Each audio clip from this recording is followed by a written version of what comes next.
قم يا حمد دلني حبر واوراق، واكتب عن اللي عبر عني وخلاني اسير، وعبر بدمعة اشواقي بشدة واحراق. حرمت وصلهم وقفلت بابه المسيار، لان الكرامة فوق عن تدنيك يا فراق. قررت ولا تناقشني توضيح وتفسير،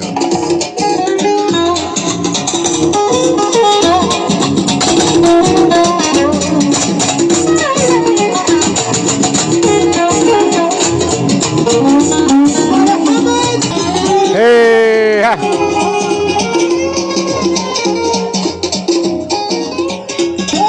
ايه. قم يا حمد دلني حبر واوراق، واكتب عن اللي عبر عني وخلاني اسير، وعبر بدمعة اشواقي بشدة واحراق.